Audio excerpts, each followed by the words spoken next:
Palavra da Verdade, com Hernandes Dias Lopes. Então eu peço que você abra sua Bíblia no Salmo 33. Salmo 33.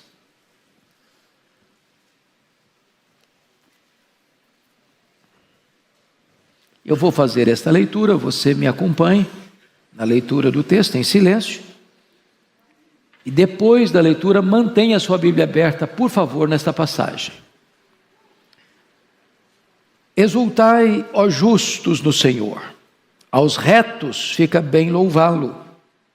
Celebrai o Senhor com harpa, louvai-o com cânticos no saltério de 10 cordas. Entoai-lhe novo cântico, tangei com arte e com júbilo. Porque a palavra do Senhor é reta e todo o seu proceder é fiel. Ele ama a justiça e o direito. A terra está cheia da bondade do Senhor. Os céus, por sua palavra, se fizeram, e pelo sopro de sua boca, o exército deles.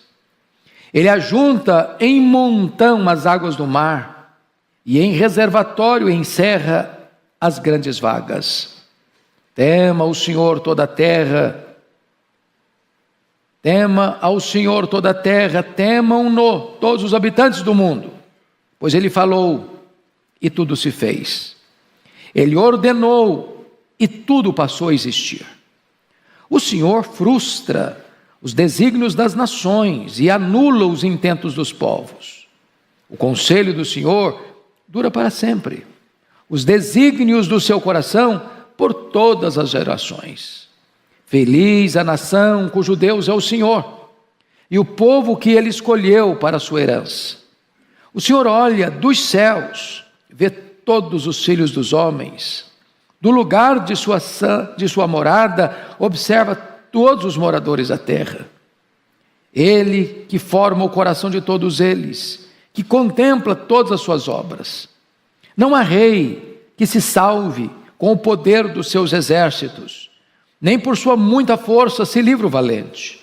O cavalo não garante vitória, a despeito de sua grande força, a ninguém pode livrar. Eis que os olhos do Senhor estão sobre os que o temem, sobre os que esperam na sua misericórdia, para livrar-lhes a alma da morte, e no tempo da fome, conservar-lhes a vida. Nossa alma espera no Senhor, nosso auxílio e escudo. Nele o nosso coração se alegra, pois confiamos no seu santo nome. Seja sobre nós, Senhor, a tua misericórdia, como de ti esperamos. Amém. Bom, eu quero tratar com vocês sobre o tema adoração, a mais nobre missão do povo de Deus. O Salmo 33 compõe o primeiro livro do Saltério.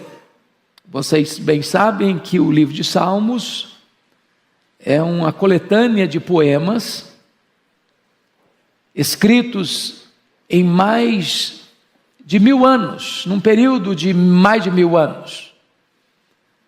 São vários autores escrevendo sobre vários temas. Temos salmos de louvor, de lamento, salmos imprecatórios, salmos messiânicos. E o primeiro livro, que vai do Salmo 1 ao Salmo 41, ele todo foi escrito por Davi. Então nós estamos tratando aqui de um salmo de Davi. E Davi era um músico, Davi era um compositor, Davi era um adorador. E por isso Davi fala com tanta desenvoltura e com tanta eloquência sobre este magno assunto da Bíblia, adoração. Às vezes você escuta que missões é a principal missão da igreja, e não é. A principal missão da igreja é a adoração.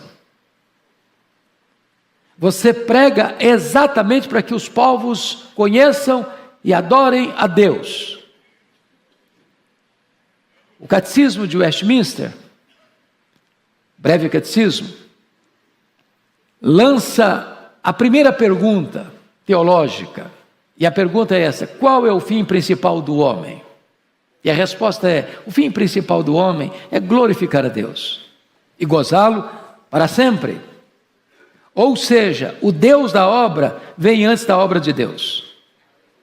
Deleitarmos-nos em Deus, conhecermos a Deus e adorarmos a Deus vem antes do trabalho para Deus.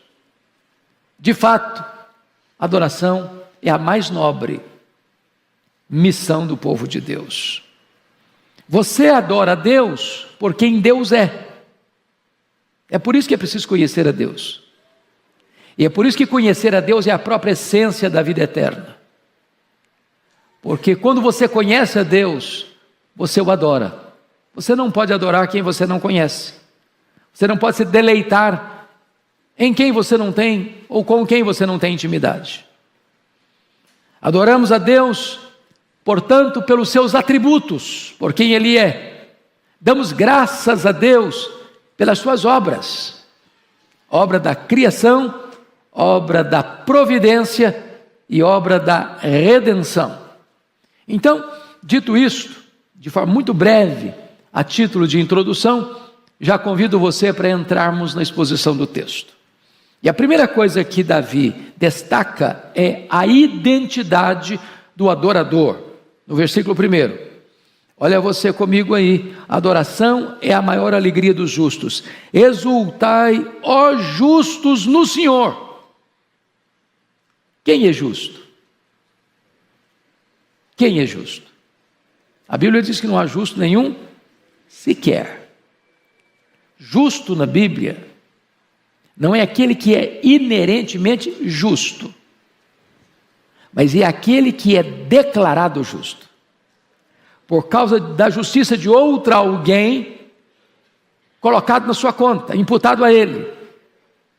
Nós, sendo injustos, fomos declarados justos ao crermos em Cristo, e a justiça do justo tributada a nós, imputada a nós, colocada na nossa conta. De tal maneira que, se você crê em Jesus, lá no tribunal de Deus, você já foi justificado. Você não tem mais nenhuma culpa, você não tem mais nenhuma dívida, porque toda a justiça de Cristo foi depositada na sua conta. Esses são os justos à luz da Bíblia. E aqueles que foram justificados e são justos aos olhos de Deus, esses têm em Deus o seu maior prazer, a sua maior exultação. Então está aqui: exultai, ó justos, no Senhor. E aí você vai perceber uma outra coisa: não dá para você adorar a Deus de cara amarrada. Não dá para você adorar a Deus um semblante abatido, triste, aborrecido com a vida, estou chateado. Não, a adoração combina com exultação. Aliás, você está diante do Rei da Glória.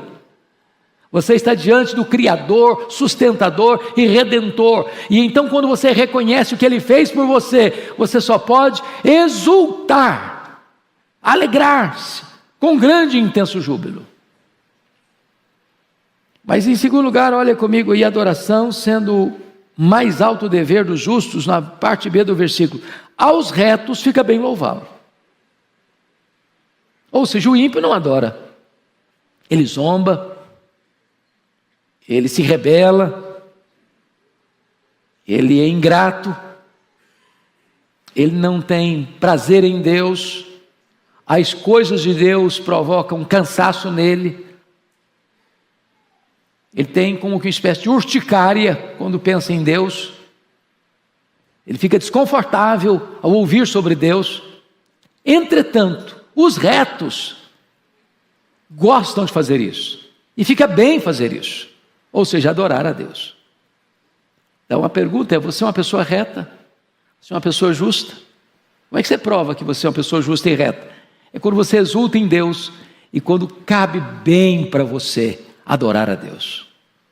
Então, quando você vem à casa de Deus, você não vem: que chato, hoje é domingo, E eu sou crente, né? Fiz uma promessa de que vou para a igreja. Que chato, vou ter que ir para a igreja hoje.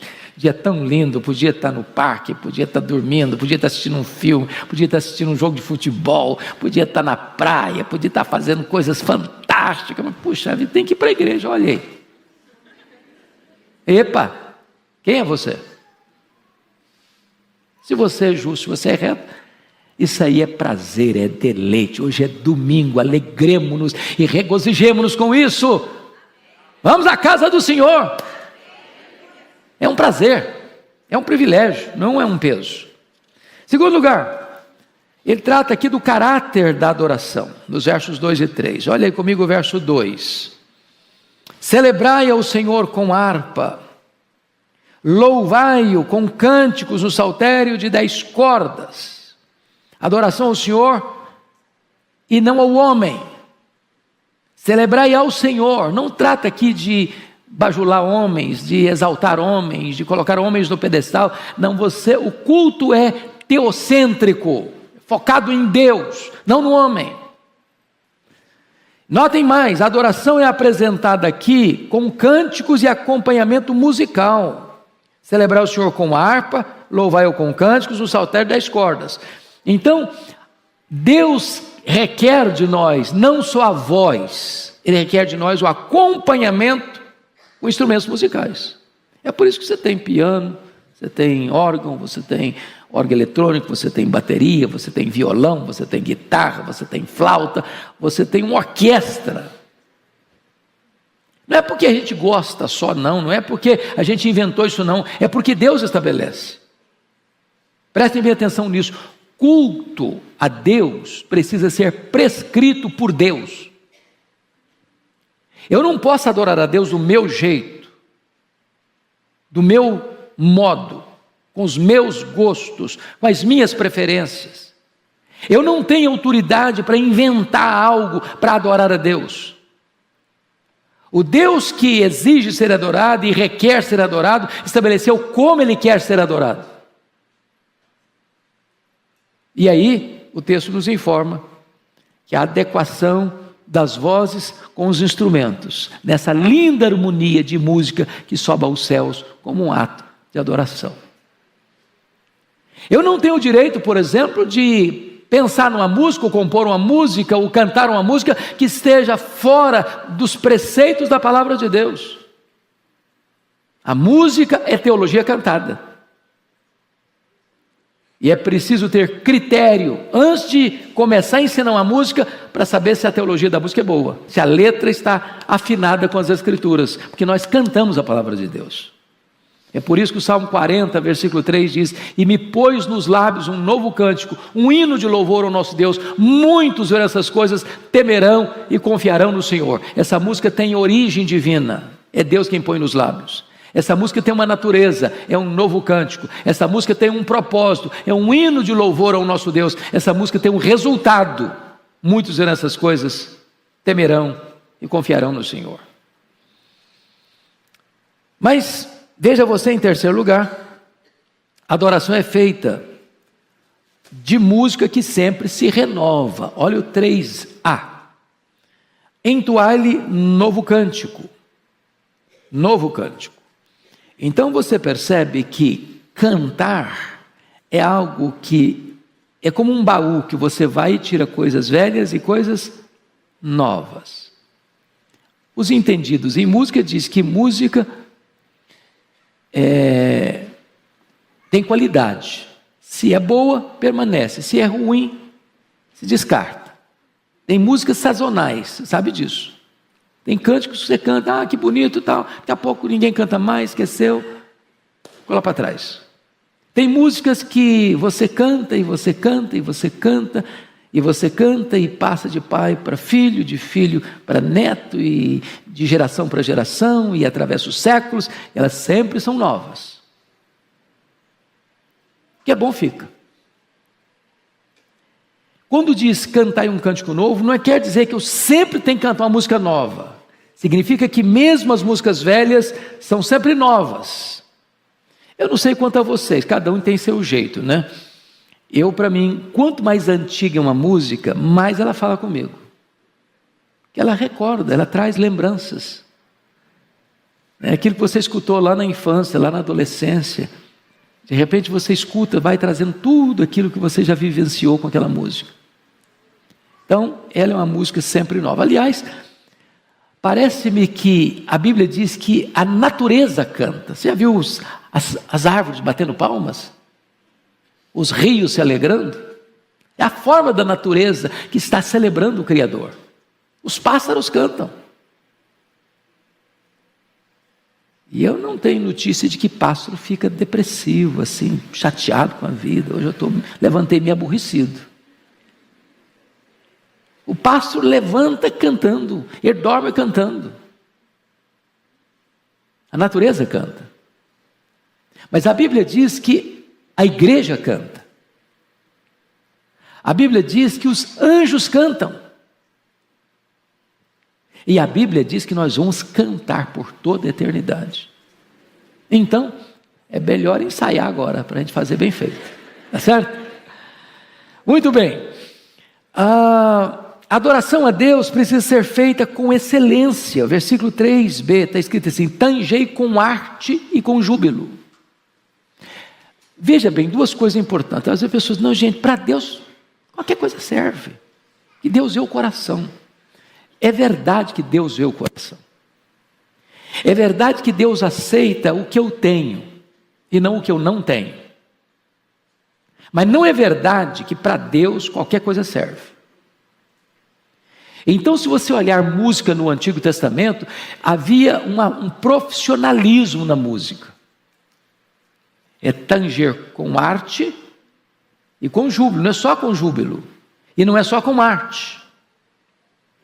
As duas coisas caminham juntas. A perícia, o cuidado no zelo,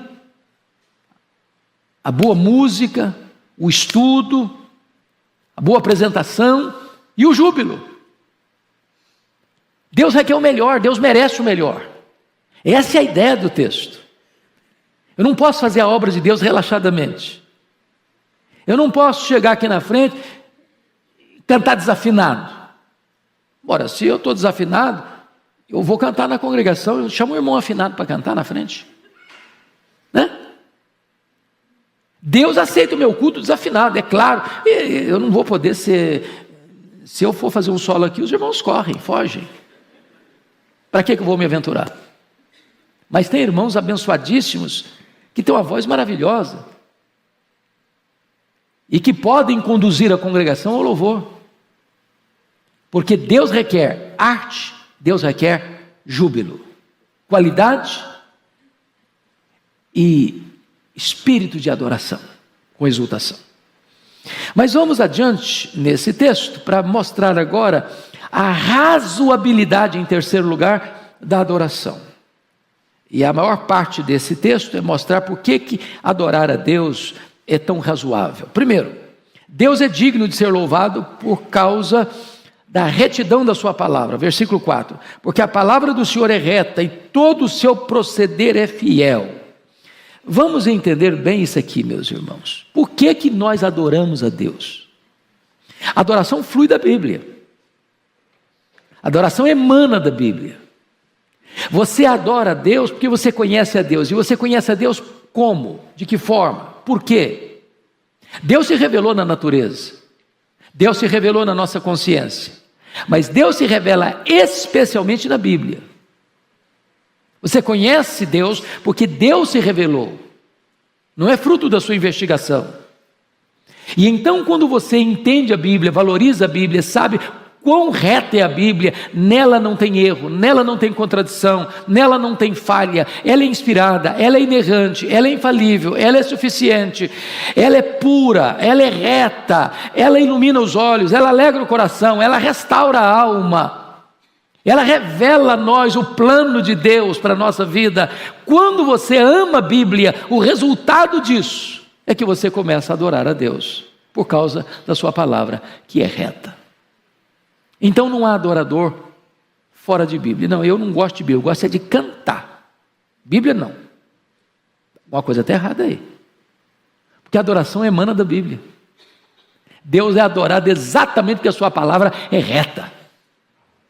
Mas em segundo lugar, nós devemos adorar, Deus é digno de ser adorado por causa da excelência do seu caráter. Versículo 5: Ele ama a justiça e o direito. Nós não poderíamos adorar uma divindade cujo caráter não é reto. Por exemplo, você pega a Bíblia, lá na história do Antigo Testamento, você vê lá as pessoas indo adorar Moloque, um deus pagão, simbolizado por um ser asqueroso, com os braços estendidos, oco por dentro, feito de bronze, e ali as pessoas tocavam fogo. E os pais vinham com seus bebês, ao som dos atabaques e tambores, e sacrificavam os seus filhos nos braços incandescentes de Moloque. E os tambores ruflavam, para que os pais não escutassem os gritos lancinantes e desesperados dos filhos. Olha, você não pode adorar uma divindade dessa com exultação. Só os que estão manietados pelo diabo fazem. Mas Deus é digno de ser adorado, diz o texto, porque Ele ama a justiça e o direito. Esse Deus é puro, é santo, é justo, é verdadeiro. Esse Deus tem no seu caráter a principal motivação que eu devo ter para adorá-lo. Ele é digno. Ele é digno. Terceiro lugar, por que nós devemos adorar a Deus? Ele é digno de receber adoração por causa da prodigalidade da sua bondade. Olha o versículo 5 na parte B. A terra está cheia da bondade do Senhor. Então vamos entender aqui. Quando você olha para a natureza, você vê a bondade de Deus. A criação, a perfeição dela. Desde os mundos estelares, as pétalas aveludadas de uma flor. Você vê a bondade de Deus no fato de você ter uma semente tão pequena como uma semente de mostarda, a menor das sementes, e ter vida dentro dela, a ponto de você lançá-la no coração da terra, no ventre da terra, e ela brotar, e florescer, e frutificar. Você vê a bondade de Deus nas estações do ano. Você vê a bondade de Deus no sol que aquece e fertiliza. Você vê a bondade de Deus na chuva serôdia que cai para regar a terra, para que ela produza. Você vê a bondade de Deus no fato de ter nuvens dançando no ar, trazendo ora refrigério e refresco do calor escaldante do dia. Você vê a bondade de Deus na maneira como Ele fez você, seu corpo, seus olhos, seus ouvidos, suas narinas, sua boca, seu esôfago, seu estômago, seus órgãos vitais, suas pernas que se movimentam, seus braços que agem e agilizam. Você vê a bondade de Deus nisso? Você vê a bondade de Deus na maneira como Ele criou você? Já pensou se o seu nariz, ou suas narinas fossem voltadas para cima? Você morria afogado na chuva. Você já imaginou se você não tivesse um nariz perto dos olhos para pendurar um óculos?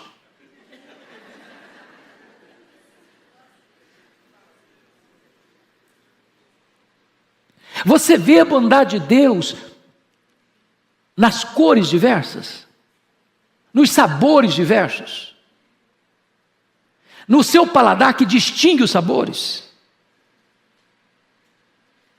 Você já viu a bondade de Deus na composição do seu corpo? Pense, eu acho que das frutas, para mim, a mais elegante é a manga rosa. Pensa num negócio assim, espetacular. O perfume dela. Aí os seus olhos olham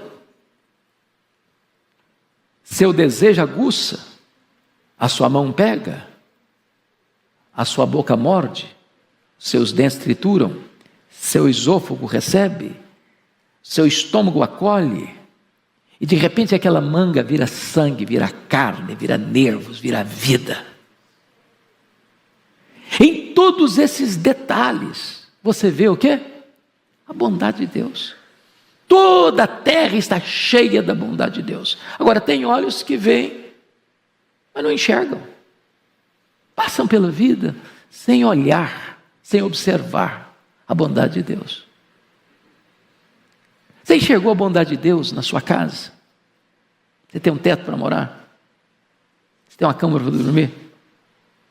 Você tem pão na mesa?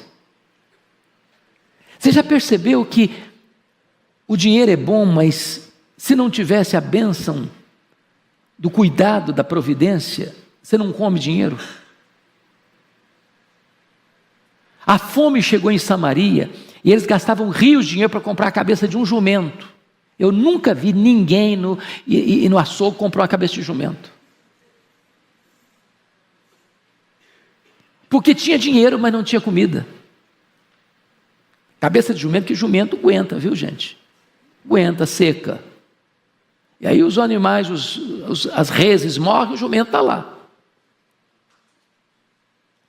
Então, o fato de você estar vivo hoje é a bondade de Deus. Se é fechar a torneira do oxigênio, você e eu caímos e viramos pó. Quem protege a gente é a bondade de Deus. Você está aí, hoje nós estamos, louvado seja Deus, saindo de uma pandemia.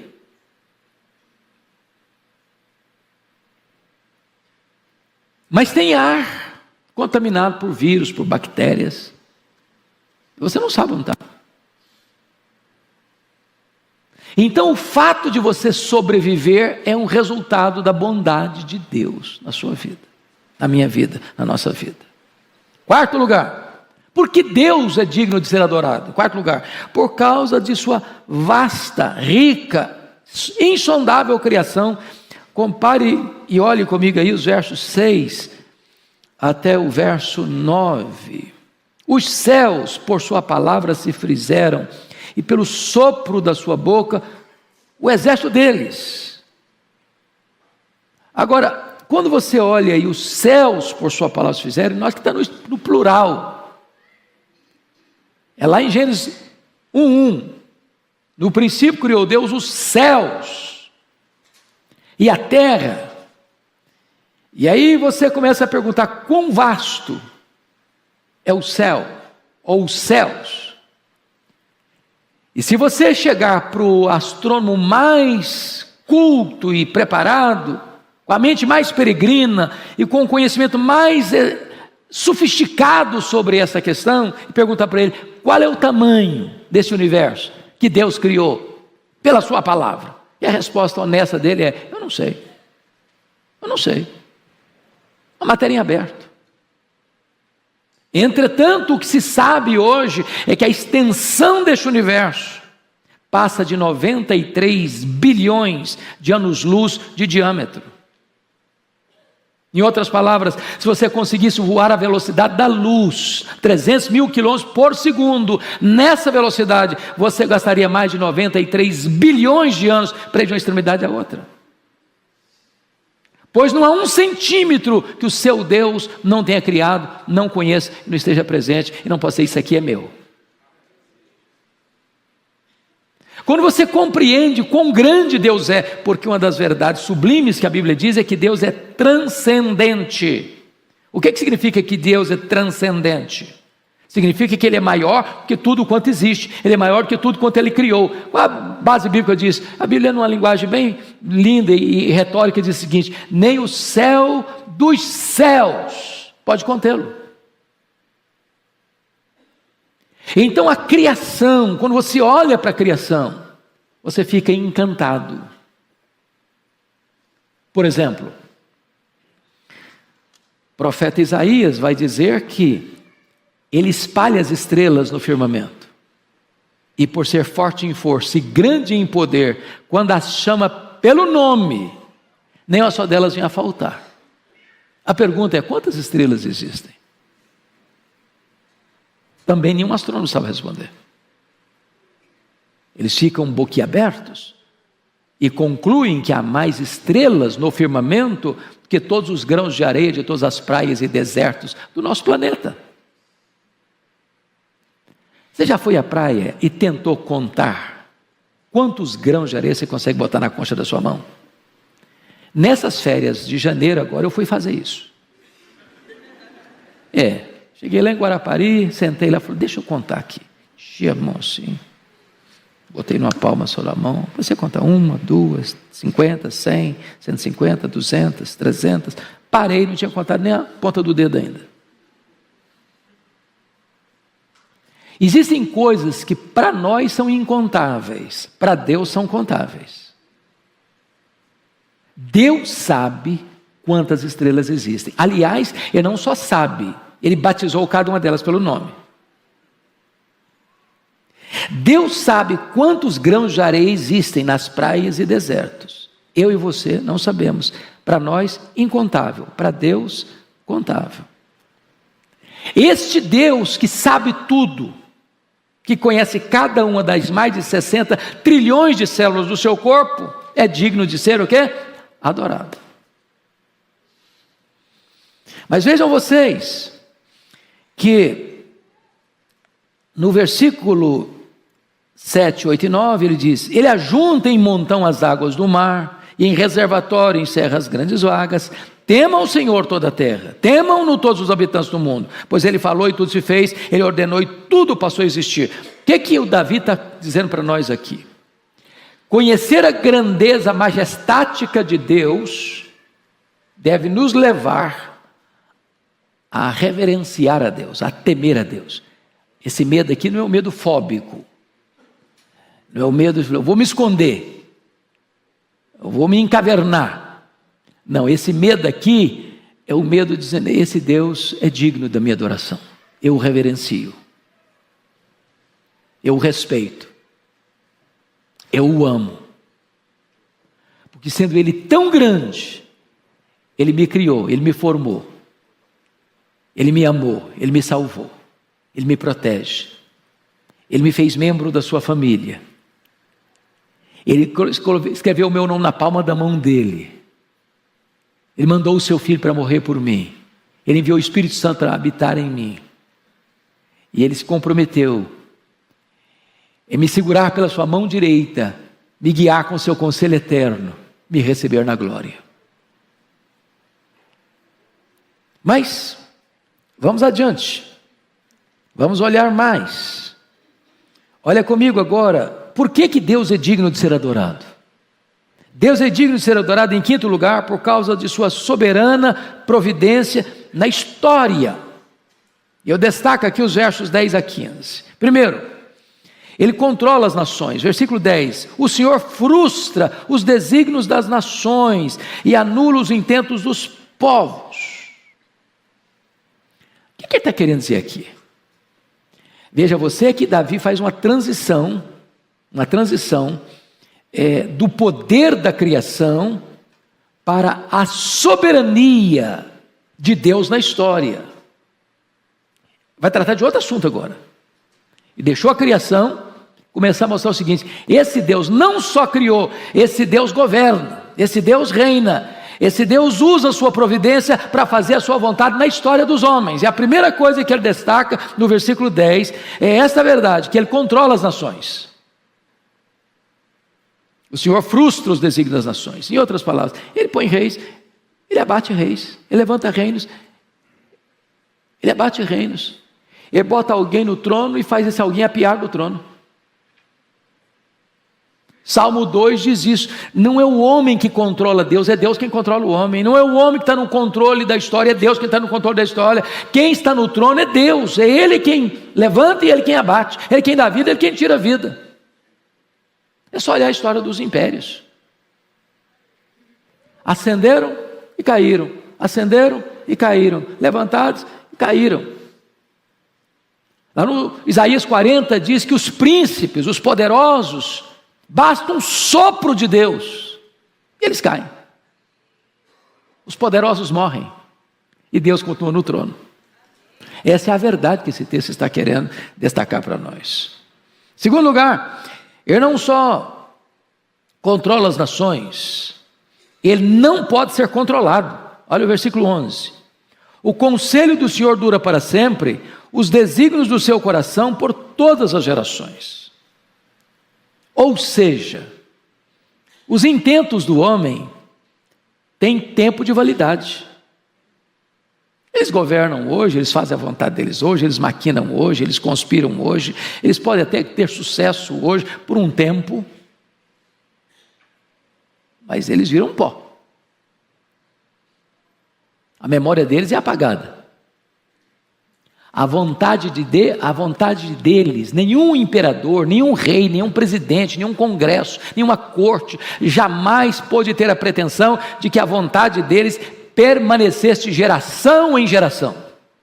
Eles têm prazo de validade.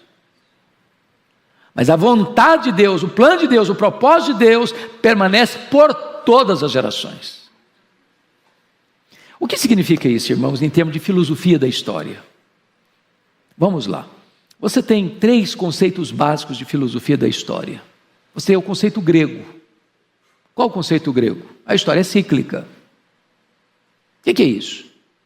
O que foi ontem vai ser hoje, o que é hoje vai ser amanhã. Nada novo debaixo do sol. Foi a visão que Salomão, olhando na perspectiva debaixo do sol, disse: foi o que é o que será. A pergunta é: a história é cíclica? Deixa a pergunta no ar, responda daqui a pouco. Então vem a segunda filosofia da história. É a filosofia existencialista. A história está sem rumo, a história é um caminhão sem freio ladeira abaixo. A história não tem propósito. Nós estamos embarcados numa nave sem piloto que vai cair. É tragédia. Não tem esperança. É o pessimismo. É o fracasso. É a decretação do fracasso. Acabou. Você não respira, você não espera. A vida é uma bolha vazia no mar do nada. Não tem esperança, não tem amanhã, não tem futuro. É o pessimismo crônico. E existe a terceira filosofia da história, que é a visão cristã. A história é teleológica. Pega a palavra telos, no grego, que é a palavra fim. Então a história caminha para um fim. A história caminha para uma consumação. E a consumação é a vitória da luz sobre as trevas, da verdade sobre a mentira, da justiça sobre a injustiça, do amor sobre o ódio, de Deus sobre o diabo e as suas hostes. O que você vai encontrar no livro de Apocalipse é que todos aqueles que se levantaram contra Deus para conspirarem contra Ele vão cair. Cai a grande Babilônia, Apocalipse 17 e 18. Cai o anticristo e o falso profeta, Apocalipse 19 e 10. Cai o diabo, Apocalipse 20 e 10. Cai a morte e o inferno, Apocalipse capítulo 20. Cai todos aqueles cujos nomes não estão escritos no livro da vida, Apocalipse 20, 14 e 15. E o que você vê é a vitória retumbante de Deus e da sua igreja. Que a história não está à deriva, a história caminha para uma consumação, e quem está dirigindo essa dinâmica até lá é o próprio Deus. É por isso que você encontrou o que está escrito nesse versículo 11. O conselho do Senhor dura para sempre, e os desígnios do seu coração por todas as gerações. Bom, terceiro lugar, Deus escolhe dentre os povos um povo para si. Versículo de número 12, confira comigo.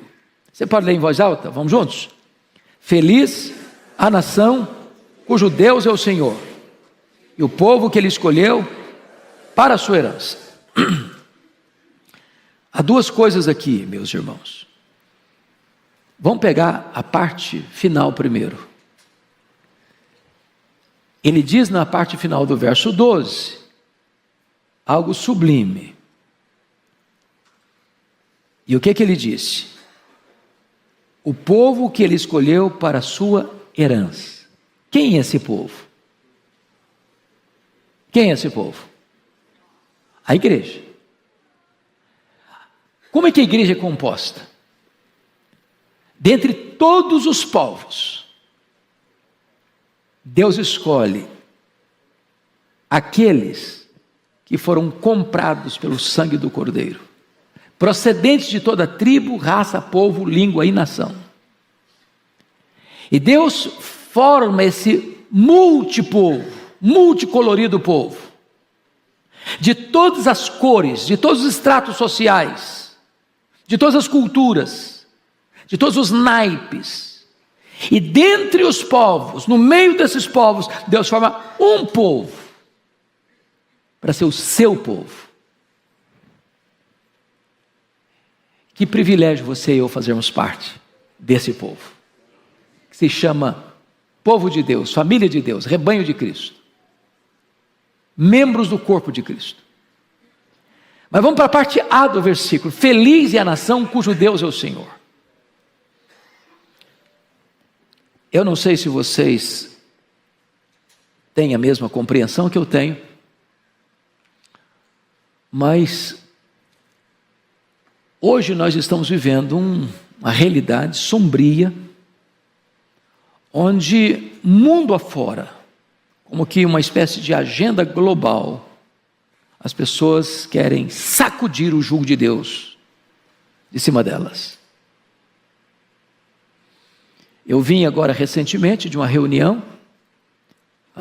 que eu tive lá nos Estados Unidos e Canadá com o Ministério Luz para o Caminho. Não sei se vocês têm ciência, eu trabalho em Luz para o Caminho, que é uma agência missionária responsável pela língua portuguesa. Nosso ministério tem uma abrangência das 10 principais línguas do mundo: o chinês, o japonês, o russo, o árabe, o hindi, o indonésio, francês, inglês, espanhol e português. Eu sou o responsável pela língua portuguesa. Nós estávamos reunidos com esses 10 líderes dessas 10 línguas durante uma semana.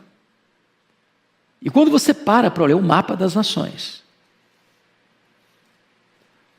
onde você não pode dizer que você é um cristão, declaradamente, onde você não pode carregar uma Bíblia, é um crime,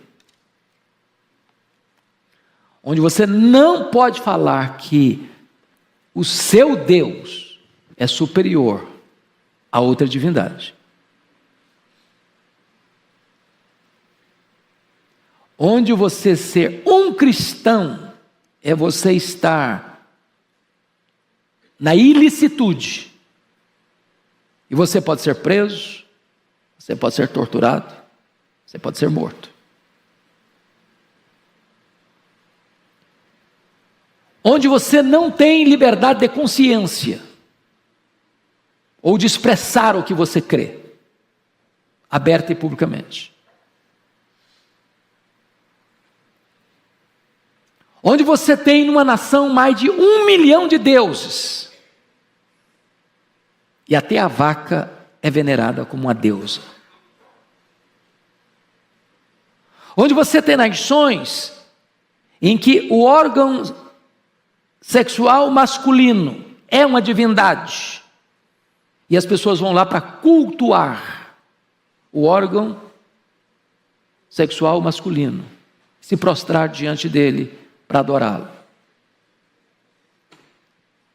E quando você vê todo esse cenário global, mundial, da cegueira, você vai dar valor ao que está escrito aqui: feliz é a nação cujo Deus é o Senhor. Nós precisamos lutar por isso. Primeiro, para que nós tenhamos liberdade de cultuar. Você sair da sua casa num domingo de manhã e vir para a igreja, sem qualquer vergonha ou sem qualquer proibição de ter a sua Bíblia. De você poder, num avião, num metrô, num ônibus circular, num saguão de aeroporto, sacar a sua Bíblia e ler a sua Bíblia sem constrangimento. De você poder pegar a sua Bíblia e comprar uma Bíblia e presentear alguém, sem medo de que alguém vai descobrir isso e punir você. Feliz é a nação cujo Deus é o Senhor. Precisa botar a legenda ou está claro? Tá bom.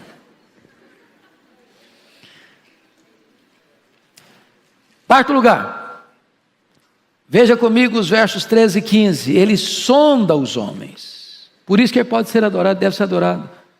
O Senhor olha dos céus, vê todos os filhos dos homens. Quantos filhos dos homens ele vê? Todos. Vê os bons, os maus, os pios, os ímpios. Do lugar da sua morada, observa todos os moradores da terra. Qual é a morada de Deus? Nos céus está o seu trono. Ele não só vê, ele faz mais o quê? Ele observa. E observar é mais do que ver. É sondar. É cavar a mina da sua alma e saber o que está lá escondido, enterrado. Sabe tudo. Versículo de número 15 diz: Ele que forma o coração de todos eles, que contempla todas as suas obras. E então ele forma o coração e ele vê o que você faz. Sabe tudo.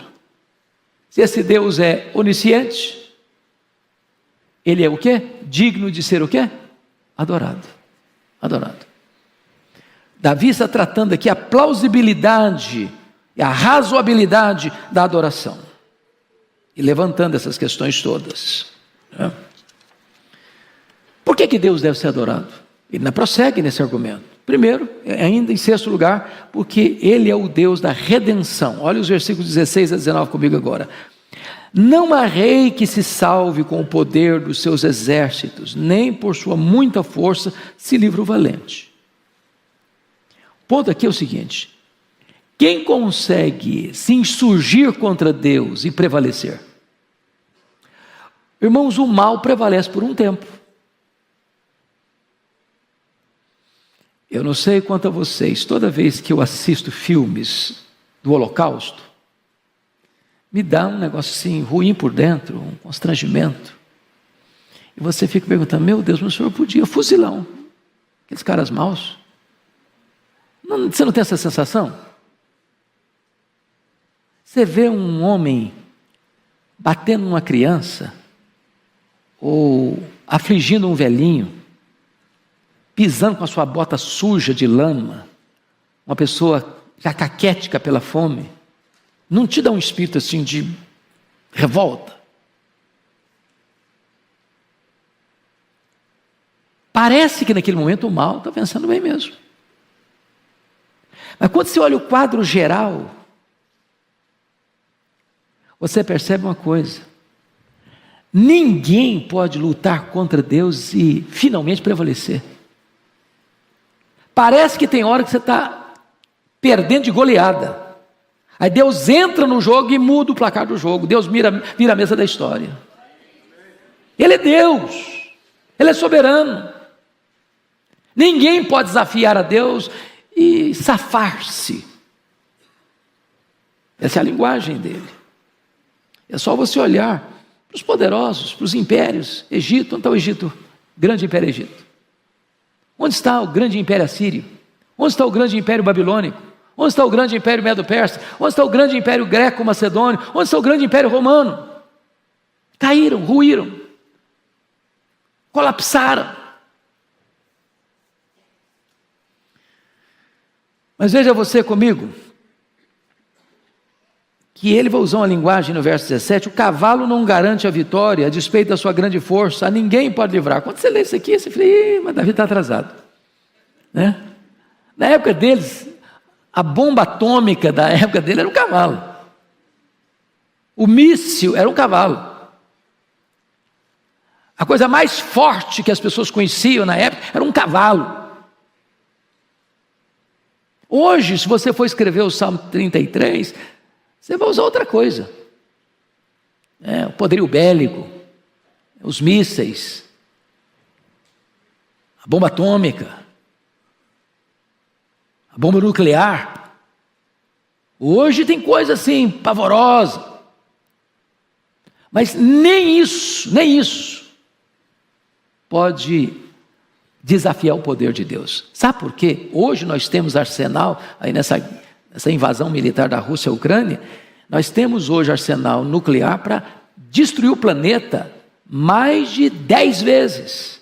Mikhail Gorbachev, em 1985, ao escrever o seu livro Perestroika, ele disse que o arsenal só Rússia e Estados Unidos dava para destruir o planeta 27 vezes. A paz que existe entre as nações é a paz postiça do medo. Mas sabe o que a Bíblia diz? Lá em 2 de Pedro, capítulo 3, segunda carta de Pedro, que quem vai acionar o botão que vai incendiar os céus, a terra e as obras que existem na terra, não são os poderosos. Quem vai acionar esse botão é Deus. Quem tem o controle é Deus.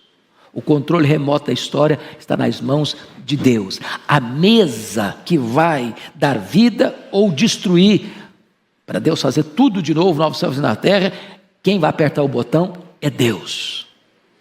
É isso que ele está dizendo.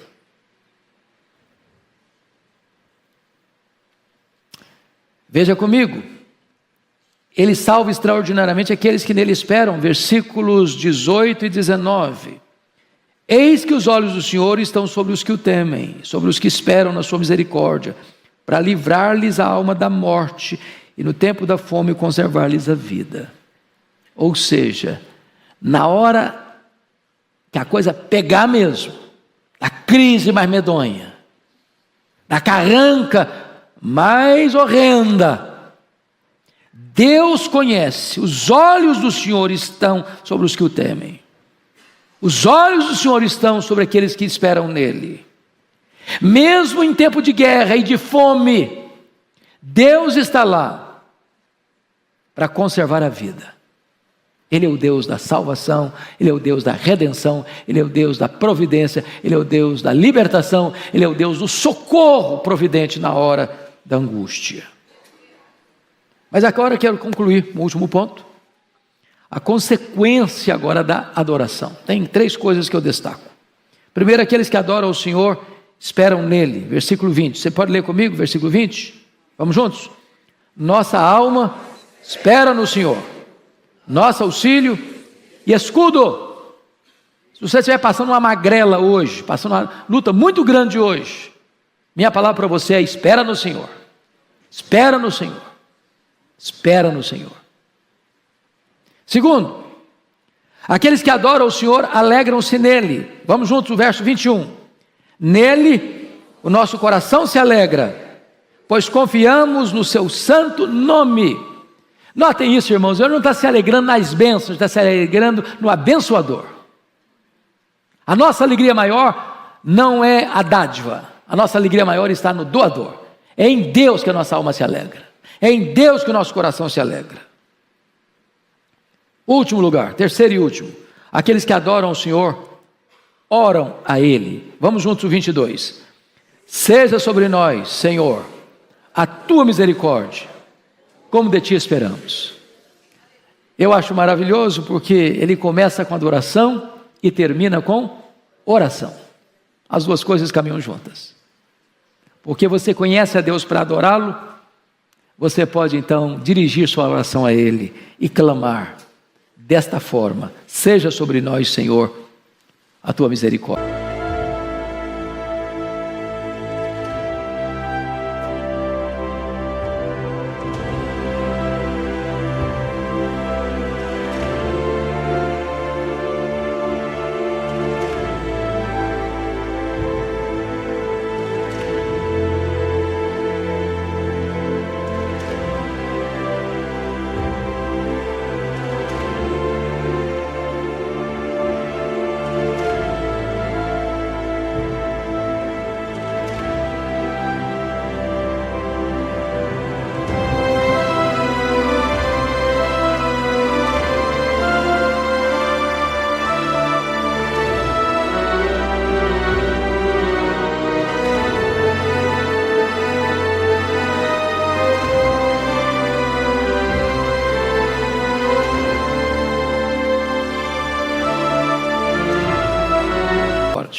como de ti esperamos.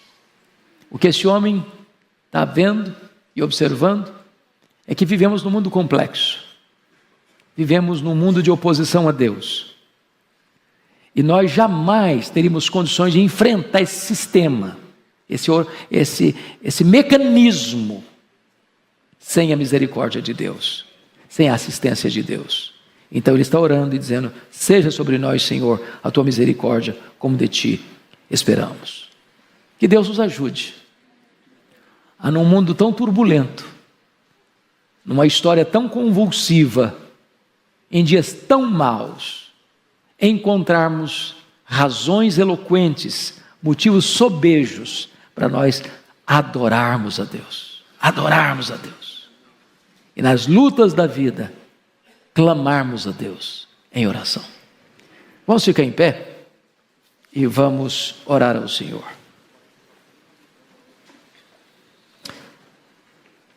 Deus querido, louvado seja o teu nome, porque não há Deus além de ti, não há Deus como tu, só tu és Deus, Deus Pai, Deus Filho, Deus Espírito Santo, Deus Criador, Deus da providência, Deus da nossa salvação. Tu és digno, Senhor, de receber a honra, a glória e o louvor, não a nós, Senhor, não a nós, mas ao teu nome da glória. Exultamos no teu santo nome, porque tu és a razão da nossa vida, tu és o nosso Criador.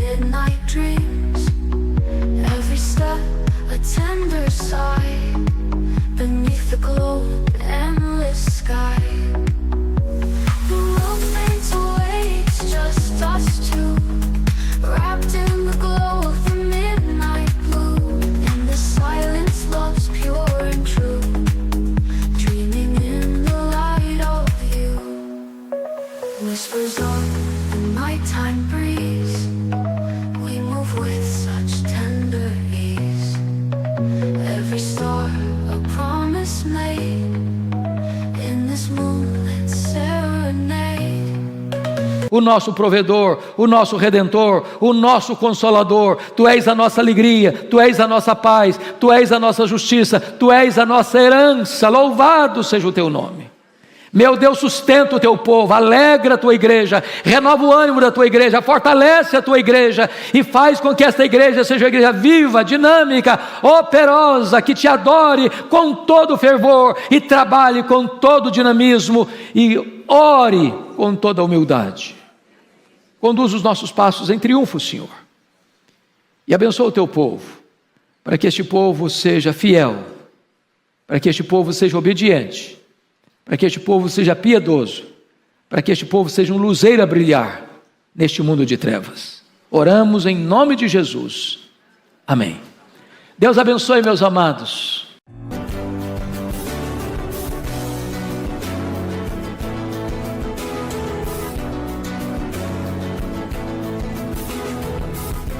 Palavra da Verdade, com Hernandes Dias Lopes.